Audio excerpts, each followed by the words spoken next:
Hey everybody, this is at now underscore world underscore order from Twitter. And I decided to make this YouTube channel because I have been getting a lot of questions about this Seth Rollins heel turn from yesterday at Raw. So I'm going to go ahead and jump right into it.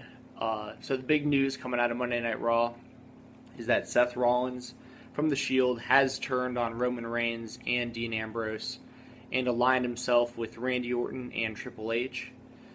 There's a lot of reasons why this was unexpected, and I guess I'll just get right into it. Now, the heel turn itself, or rather the breakup of the Shield, wasn't unexpected. That's something that we've been expecting for a while now. It's something that's been teased a lot in the past, and we knew it was just a matter of time before it actually happened. But I think a lot of us, I know myself especially, Rollins was the last of the three that I expected to turn.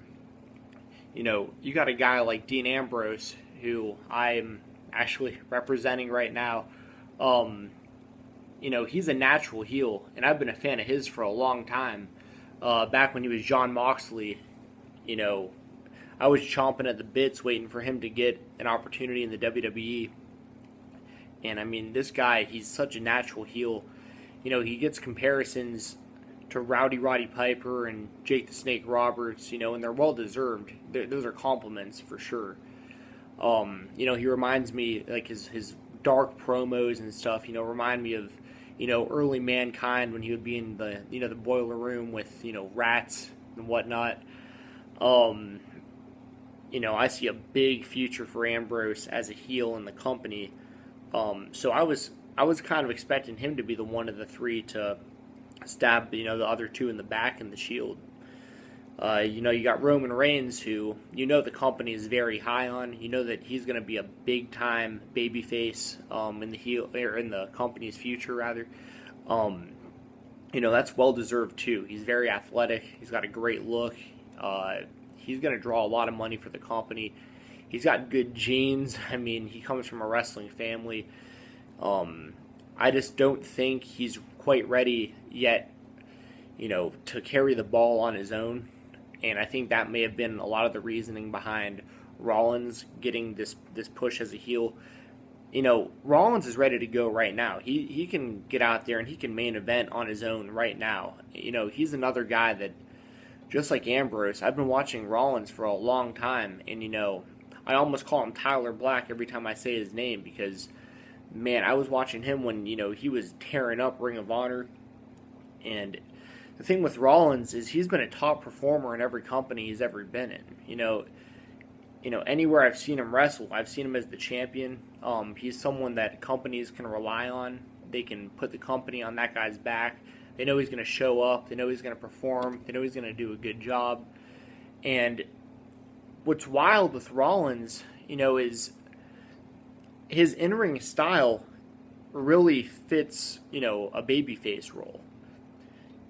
But he can wrestle as a heel too. I mean, I saw him wrestling as a heel before, and, no matter where he's been, whether it's been Ring of Honor or FCW, NXT, anywhere he's gone, he's made the best of his situation, and he's always done very, very, very well. And, he can change his in-ring style. He's good enough that he can probably play either role in the WWE very well on his own. And it's going to be interesting to see what happens with him being aligned with Triple H and Randy Orton. Do they keep calling it, Evolution? Is there going to be another member? Everyone seems to think Sheamus is going to join. That's something I could definitely see happening. Another guy I'm really high on right now is actually Cody Rhodes. I've been high on him for a very long time. And, he's got great in-ring ability. He's a good promo on the microphone. He's very, very, very underrated and underutilized in the company. I like the team of him and Goldust. But if they're going to break that team up, I'd like to see Cody side with either Evolution or the Shield because I think he could benefit from being, part of either, getting the rub from either team, whether as a heel or a babyface. I think just being associated with them would help him out a lot, and I think he could add to the storyline as well because he'd be a good member of either team, in my opinion. And that leads me kind of to my last point. What's next for the Shield? Do Ambrose and Reigns stay, united and keep fighting, or do we see something change that? If it was me personally, I'd like to see Ambrose, turn heel sooner rather than later, and I'd like to see him start a heel run on his own as well, because he's ready to be on his own too. He can carry the load, for himself too, and I'd like to see him as a upper mid card or main event heel as soon as possible. He's ready. And with Reigns, I'd really like to see a slow build up to him being, one of the top, if not the top, babyface in the company.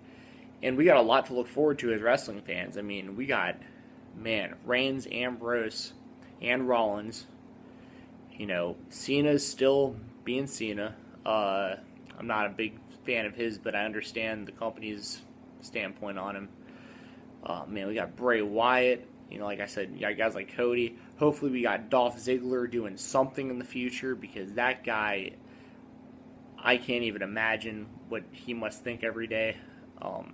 There's a lot of guys that I'm missing too. There's a lot of guys that are very good, very talented. Daniel Bryan, of course, the champion. And it sucks to see what happened with him with his neck, but he's going to come back, and he's another guy. He's from that same breed of guys from the independents that just like Tyler Black, Seth Rollins, those guys prove that they can draw money, in smaller companies, but they're the kind of guys that have so much talent that they're going to translate over to these, 15,000 seat arenas every Monday and 80,000 seat stadiums, come WrestleMania time.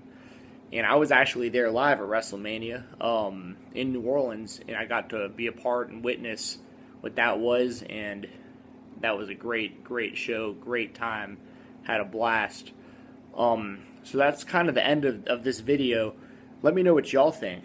Do you want to see more videos? If so, when during the week would you want me to upload them?